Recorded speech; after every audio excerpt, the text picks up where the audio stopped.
Hello, this is Andrea Del Priori, and I'd like to share with you today some tips for interviewers, so the people who are conducting interviews. And there's a lot of great information out there, but what I'd like to focus on today are some of my own personal experiences that I have had, and I classify these under needs improvement. All right, so number one, this is not an interrogation. So unfortunately, I've been on a lot of interviews where it oddly seems like I'm being interrogated. So an interview is actually a business meeting, and the person being interviewed is evaluating you just as much as you are evaluating them.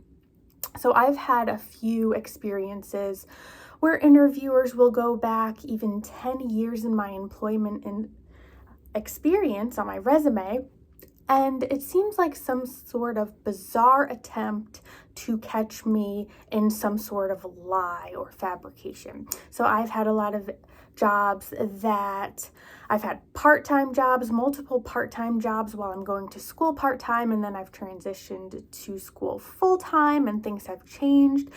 Things aren't perfect. People have all different kinds of experiences. Their lives, they shift and they change. So we need to be cognizant of that.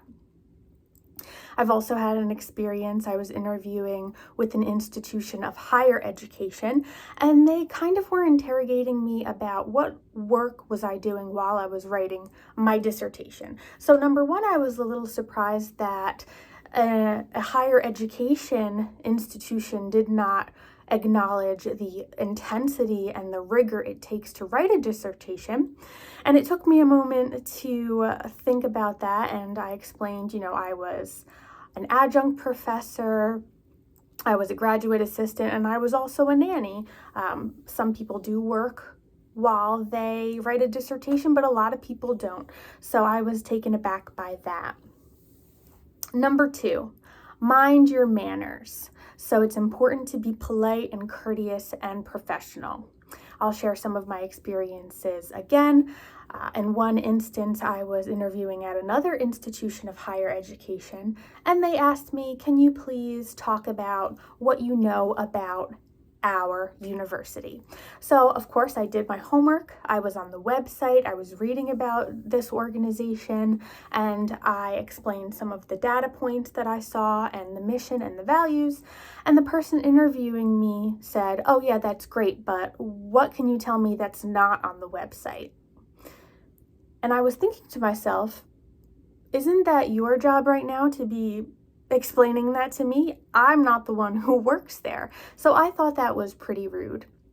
In another interview, the interviewer made a comment that it was really strange that I was able to get an opportunity during COVID-19. So I thought that was pretty rude, and I thought that it showed a lot about me and my character, that I was able to thrive and get a great opportunity during the pandemic. So those are just a couple of more examples.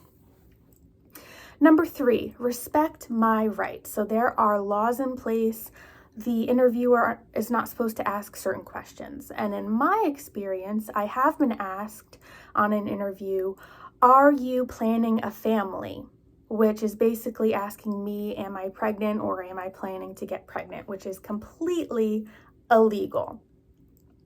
I have also been on an interview for a professor role where one man was explaining about his pregnant wife, and then he made a comment to me and he said, oh, you'll understand that soon. So he was assuming something about me, that I even want children, or he was assuming that I don't have children yet. I don't know what was going on, but it was completely inappropriate, and those questions are illegal. So please respect people's rights on interviews.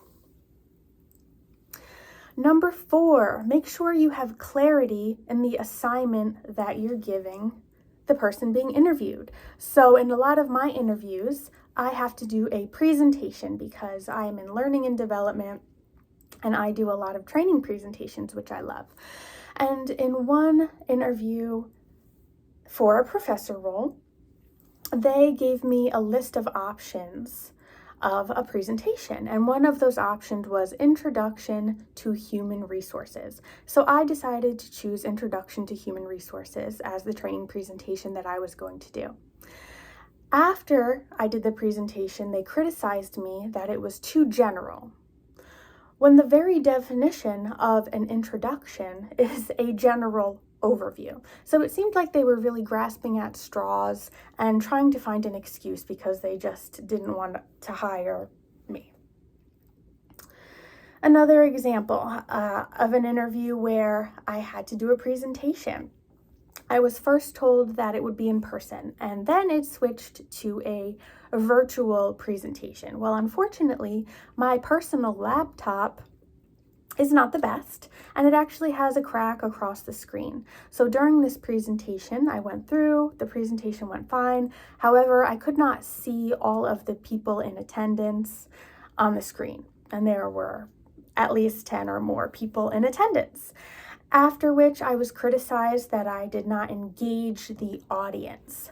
So that's a bit problematic when the institution is not providing the technological materials or those details. So we want to keep that in mind. Not everyone has an expensive laptop or those technologically advanced devices to be able to see 10 people at a time and do a presentation. So we want to make sure we're not excluding people from lower socioeconomic classes, for example. Number 5, and this is directed a little bit more towards the recruiters. If there is an option on the application, do you consent to text messages? And I check mark no, I do not consent to receiving text messages. Then please do not text message me. And this has happened recently to me, where I was text messaged multiple times by a company. And for me personally, I would rather get professional correspondence via email or phone calls. So I'm just not comfortable receiving those text messages for the most part. And what's the point of having that on your application at all if you're not going to honor and respect it? Number 6, please don't worry too much about shorter roles on a candidate's resume. 1 year experience at a company is normal, and that's a good chunk of time, especially if it's a contract position that I'm interviewing for. The person doesn't really have a place to ask me about shorter roles, and I'll give you an example. I was interviewing for a contract job that was only guaranteed for 3 months. However, they kept saying that, this is most likely going to be a lot longer than just 3 months. And on the interview, the gentleman interviewing me expressed some concerns that my prior roles were a bit shorter. So I thought that was a little bit silly because this role was only really guaranteed for 3 months, and the person didn't really have much of a place in making that judgment. And it ended up, I did get hired at that job, and it ended up that they ended my contract for budgetary concerns less than a year after. Number 7, interviewers need to acknowledge that the world of work has changed.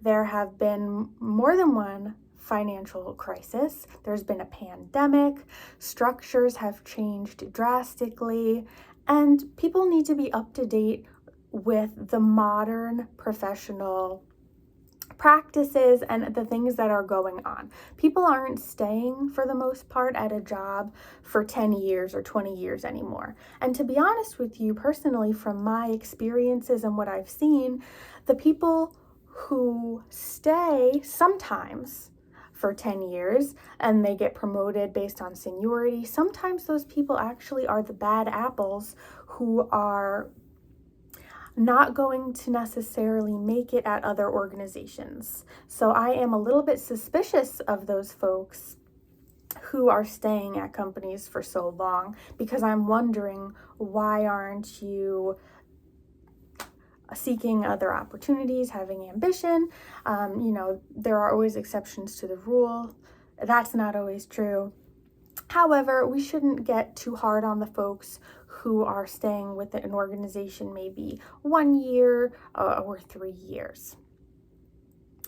So I hope these tips are helpful to you and to all the interviewers out there. Please let me know if you have any questions. Thank you so much for your time and for listening.